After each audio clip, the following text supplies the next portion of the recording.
What's going on, everybody? It's the Home Theater Hobbyist here, and today we're going to review the Vizio soundbar system. This is the 5.1.2 model, but honestly, 99% of the things that we're going to say in this review will also cover the 5.1.4 model because these two models are very, very similar. But enough of that, let's go ahead and let's move into the review. Before we get too far into this video, if you enjoyed this type of content, please click that subscribe button and that notification bell so you can be alerted anytime we upload new content. So here it is, the 5.1.2 soundbar system from Vizio. They have been in the soundbar game for many years and sold a ton of soundbars, and this is one of their latest offerings with Dolby Atmos built in. Now 5.1.2 refers to the number of speakers in this package. You have 1, 2, 3 forward-facing speakers here on the soundbar, along with 1, 2 forward-facing speakers here on the side surrounds. That totals 5. The .1 refers to the 1 speaker in the subwoofer here, and the .2 refers to the 2 upward firing speakers here at the top of the soundbar. Now, this soundbar will decode a Dolby Atmos signal, which means it can send audio information to these two height channels. When it does, the sound emits from these two speakers, hits your ceiling, and reflects back down. When it does that, as long as you're sitting in a pretty good spot, it will sound as if you have audio information overhead. So think of a plane flying overhead or something like that. Now for this effect to work, your ceiling needs to be anywhere from 7.5 feet from your floor to 12 feet from your floor. Any lower or any higher and the effect won't work. The 5.1.2 system is $499 from Vizio's website, and it features 8 speakers with a 6-inch subwoofer. It has a frequency response from 40 Hz to 20,000 Hz. Connections include one 3.5mm stereo jack, one optical or toslink connection, one USB that supports .wave and .mp3 formats only, HDMI in, HDMI out, Bluetooth, Wi-Fi, and an Ethernet jack. The speaker cable connecting the side surrounds to the subwoofer is approximately 25.5 feet.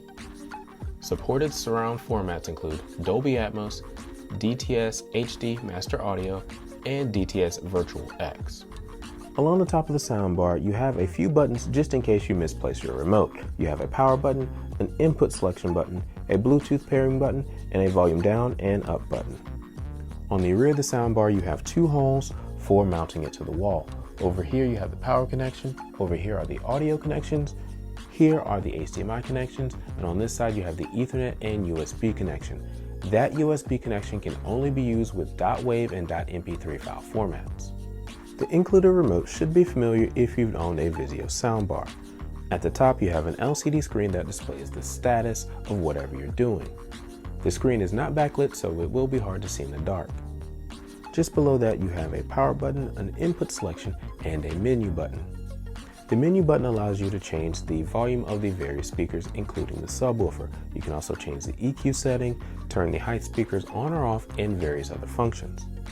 Just below that you have the play, pause, and seek buttons, along with an up-down button that lets you scroll through the different menu options. And just below that you have the volume buttons along with the mute button. When changing the volume or menu settings, LED indicators light up on the left-hand side of the bar to show you your progress. Along the back of the subwoofer, things are pretty simple. You have the port here where the air comes out as the woofer is moving in and out. You have a power connection here, followed by your connections for your left and right side surrounds, along with a pairing button if automatic pairing doesn't work, and an on-off switch. On the back of the speakers, you have a mounting port so you can mount these to the wall, and of course the speaker connections.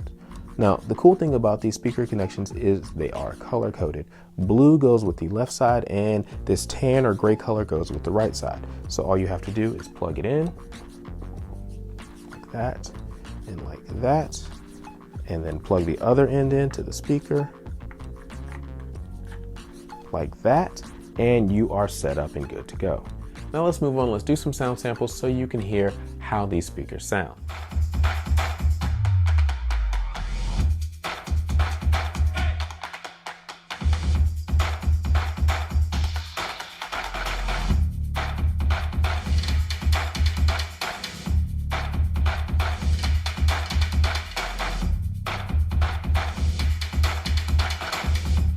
When you gotta go, you gotta go.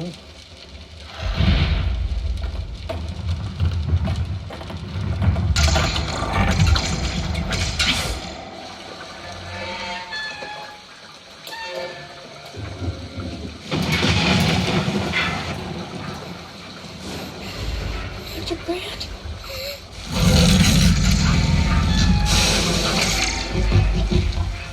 Hopefully you enjoyed those sound samples, and now we're going to rank this soundbar system in a few different categories from 1 to 5. 1 being the absolute worst and 5 being the absolute best. The first category I'm going to rank is design, and I have to give this a 3.5 out of 5. The overall package looks nice. You've got black cloth with the gray or silver surrounds on each side, and the cloth is tucked in nicely. There's nothing poking out. Everything is nice and compact. The soundbar is long, but it's not deep or it's not wide, so it's not going to take up a ton of space under your television, or if you mount it to the wall, it's not going to protrude from your wall very, very far. The side surrounds have these screws in each one of the corners, and that adds a nice touch of, let's say, elegance to the otherwise bland silver. And these sides are made out of plastic, and they feel like plastic, but that's okay because this isn't like a, this isn't $5,000 worth of speakers. It's, $500 worth of speakers unless you catch it on sale. So overall, from a design standpoint, I have to give this a 3.5 out of 5.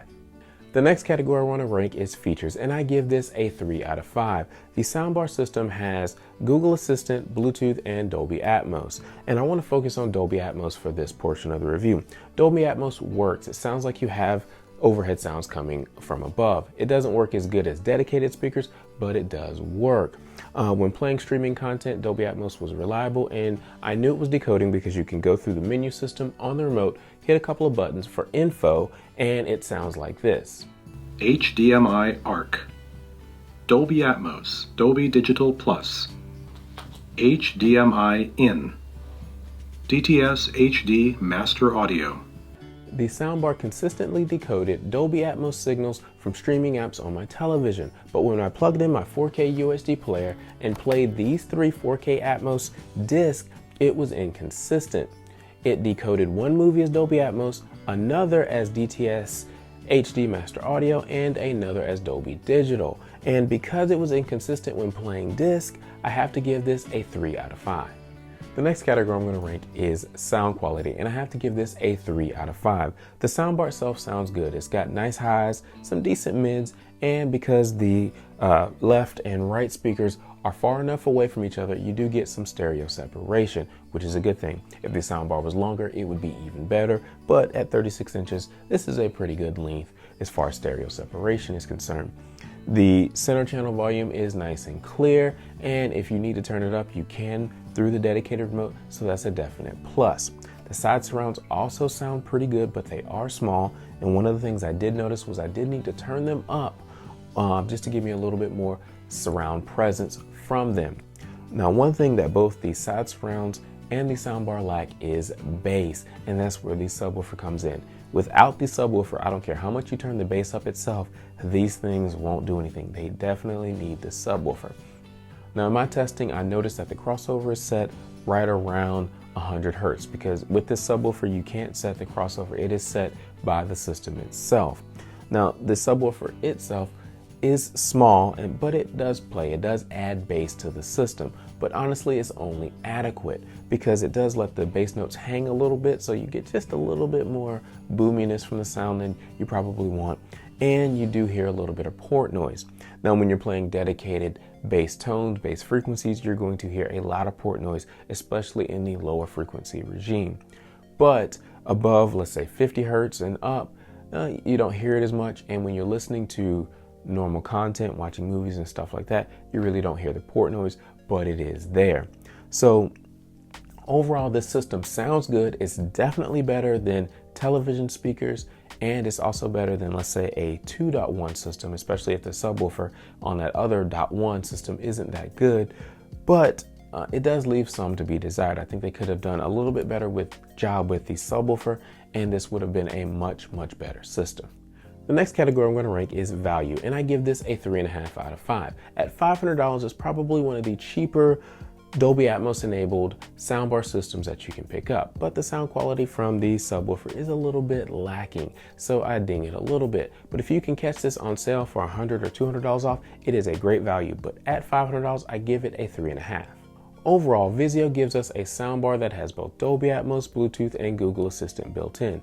It's long enough to give you nice stereo separation left and right, and the center channel does work. The side surrounds give you a nice surround presence, although they may need to be turned up just a touch. The subwoofer adds bass, although it could be a little bit better. But if you're looking for a inexpensive Dolby Atmos system for maybe a dorm room, a bedroom, or something like that, then I would definitely give this a look. But if you want to put it in your main home theater, you may want to go with something that has a little bit better subwoofer than this can give you. Otherwise, this is a pretty good system. If you want to purchase this or anything else from Vizio, use those links in the description below. Thank you guys for watching. Please like, subscribe, comment. We'll talk to you next time.